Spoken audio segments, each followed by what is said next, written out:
നമ്മുടെ മൂവാണ്ടന്മാവിൻ്റെ കണ്ണിമാങ്ങ കാറ്റത്ത് ആടി ആടി ഇതേ വീണുകൊണ്ടേ ഇരിക്കുകയാണ്. അപ്പോൾ നമ്മൾ കുറേയൊക്കെ ഉപ്പിലിട്ടു, വെറുതെ ഉപ്പിൽ തിളപ്പിച്ചാറിയ വെള്ളത്തിലിട്ടു.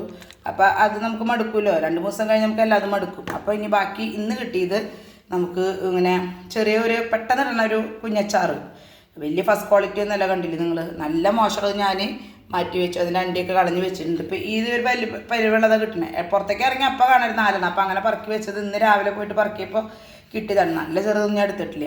അപ്പോൾ ഇത് പെട്ടെന്ന് എങ്ങനെ ഉണ്ടാക്കുക നോക്കി നോക്കട്ടോ. അപ്പോൾ ഇതുപോലെ കുഞ്ഞിതാക്കിയിട്ട് ഇങ്ങനെ ആക്കി വെക്കുക, എന്നിട്ട് ഇതുപോലെ അരിയുക കേട്ടോ. അപ്പോൾ നമ്മൾ അരിഞ്ഞ് വെച്ചിട്ടുണ്ട്. ഈ കൂട്ടത്തിൽ ഞാൻ 2-3 കിച്ചൺ ടിപ്സും കൂടി പറയുന്നുണ്ട് കേട്ടോ. അതായത് നമ്മളിപ്പോൾ ഇത് ഇടുമ്പോൾ കാണിച്ചു തരുന്നുണ്ട് ഒരു കാര്യം. അപ്പോൾ ഇതുപോലെ അരിയുക, മാങ്ങയുടെ അണ്ടി കളയുക ഉണ്ടോ. ഇതിനൊരു ഈ മൂവാണ്ട മാങ്ങയ്ക്ക് മാത്രമായിട്ടാണ് ഈ ഒരു ടേസ്റ്റ് ഞാൻ കണ്ടിട്ടുള്ളൂ. കാരണം ഇതിൻ്റെ തൊലി വലിയ കുഴപ്പമില്ല, മറ്റുള്ളതിനൊക്കെ ഭയങ്കര കറയും.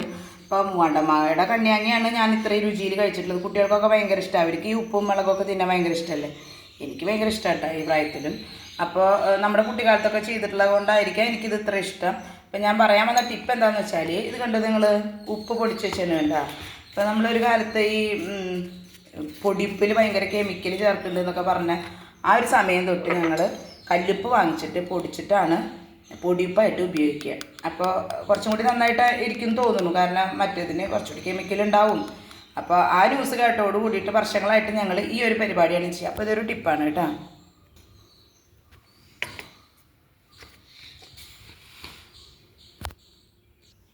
അതുപോലെ തന്നെ ആവശ്യത്തിനുള്ള മുളക്, എരിവനുസരിച്ച് മുളക് പൊടി ഇടുക.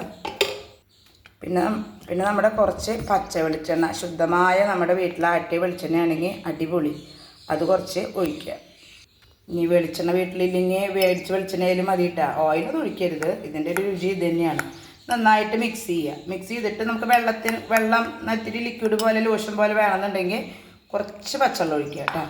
കുറച്ച് ഒഴിച്ചാൽ മതി. എന്നിട്ട് ഒരു 2 മണിക്കൂർ ഒക്കെ ആക്കി വെച്ചിട്ട് നമ്മുടെ കറികളുടെ കൂടെ കഴിച്ചാൽ അടിപൊളി ടേസ്റ്റാണ്. അപ്പോൾ ഞാൻ അടുത്ത ടിപ്പ് പറയാം. ഈ വെളിച്ചെണ്ണ ഉണ്ടല്ലോ, ഈ വെളിച്ചെണ്ണ നമ്മൾ ആട്ടി കൊണ്ടുവന്നാൽ അത് കാറും. നമ്മൾ അടി എടുക്കുമ്പോൾ തെളിയൊക്കെ ഊറ്റി കഴിഞ്ഞ് പിന്നെ അടി വയ്ക്കുമ്പോൾ ചിലപ്പോൾ കാറാനുള്ള സാധ്യതയുണ്ട്. എനിക്കൊക്കെ പറ്റാറുണ്ട്. അപ്പോൾ അത് കളയരുത്. അതെന്ത് ചെയ്യണം, നമ്മൾ കറിക്ക് കാച്ചാൻ ചട്ടിയിലേക്ക് ആദ്യം ഒഴിക്കില്ലേ, ഒഴിച്ച് കഴിഞ്ഞാൽ ഒന്ന് പുക പോകാനായിട്ട് വെക്കുക. അതായത് വെളിച്ചെണ്ണ നന്നായി ചൂടായിട്ട് കുറച്ച് പുക അതൊന്ന് പോകണം. എന്നിട്ട് നമ്മൾ ഉള്ളിയിട്ടോ കടുക് ഇട്ടിട്ടോ ഒക്കെ കാച്ചാൽ ആ വെളിച്ചെണ്ണയുടെ ടേസ്റ്റിന് യാതൊരുവിധ കുഴപ്പമില്ല. അപ്പോൾ സെക്കൻഡ് ടിപ്പ് ഓക്കെ. അപ്പോൾ നിങ്ങൾ ഈ കാണുന്നവരൊക്കെ സബ്സ്ക്രൈബ് ചെയ്ത് കാണണം, പിന്നെ ലൈക്ക് ചെയ്യണം, ഷെയർ ചെയ്യണം. മാത്രമല്ല നിങ്ങൾ ബെല്ലൈക്കൺ അമർത്തണം കേട്ടോ. പിന്നെ നിങ്ങളുടെ പാർട്ട്നേഴ്സിനോ അല്ലെങ്കിൽ ഭാര്യയ്ക്കോ ഭർത്താവിനൊക്കെ നിങ്ങളിത് ടിപ്പുകളും കാര്യങ്ങളൊക്കെ പറഞ്ഞു കൊടുക്കണം. കൊച്ചുമക്കൾക്കൊക്കെ ഇങ്ങനെ കണ്ണിമാങ്ങ ഉണ്ടെങ്കിൽ ഉണ്ടാക്കി കൊടുക്കണം. അപ്പോൾ നമ്മുടെ മാങ്ങ ഇതായിട്ടുണ്ട്. ഞാൻ ഉപ്പ് നോക്കിയിട്ടില്ല.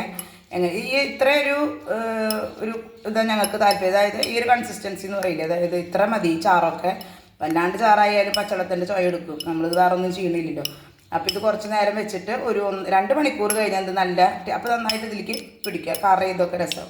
അടുത്ത ടിപ്പ് പറയണത്, ഇപ്പോൾ നമ്മൾ കത്തി ചക്ക മുറിച്ചു, അപ്പോൾ മുളിഞ്ഞി ഉണ്ടാവും. അപ്പോൾ ആ മുളിഞ്ഞി പോകാൻ നമ്മൾ വെളിച്ചെണ്ണയൊക്കെ തേക്കുകയല്ലേ. അപ്പോൾ ഞാൻ പെട്ടെന്ന് ചെയ്യും, അടുപ്പ് സ്റ്റൗവോ അല്ലെങ്കിൽ അടുപ്പ് കത്തുണ്ടെങ്കിൽ അതുമ്മ വെക്കും. ചൂടാക്കിയിട്ട് ചകിരി ഉണ്ടല്ലോ, ചകിരിയുടെ പൂഞ്ചേമ്മ വെച്ചിട്ട് ഇങ്ങനെ 2-3 ഓരോ അരച്ച് കഴിഞ്ഞാൽ അത് പോവും. പക്ഷെ അതിനൊരു ഡീമെറിറ്റ് എന്ന് പറയണത് അതിൻ്റെ മൂർച്ച ഒത്തിരി കുറയും കേട്ടോ അങ്ങനെ ചെയ്താൽ. അപ്പോൾ ഏത് വേണമെങ്കിൽ നിങ്ങൾക്ക് ചൂസ് ചെയ്യാം. നല്ല വെളിച്ചെണ്ണ പുരട്ടി കളയാം, അല്ലെങ്കിൽ അടുപ്പിൽ വെച്ച് തീയുമ്മയാക്കിയിട്ട് കളയാം. അപ്പോൾ അതൊന്നും കൂടി മൂർച്ച കൂട്ടണം. അപ്പോൾ ഇത്രയാണ് ഇന്നത്തെ നമ്മുടെ വീഡിയോ. അപ്പോൾ നിങ്ങൾ തീർച്ചയായിട്ടും ലൈക്ക് ചെയ്യണം, ഷെയർ ചെയ്യണം, ഒന്നും കൂടി പറയണം. അപ്പോൾ ഓക്കെ കേട്ടോ.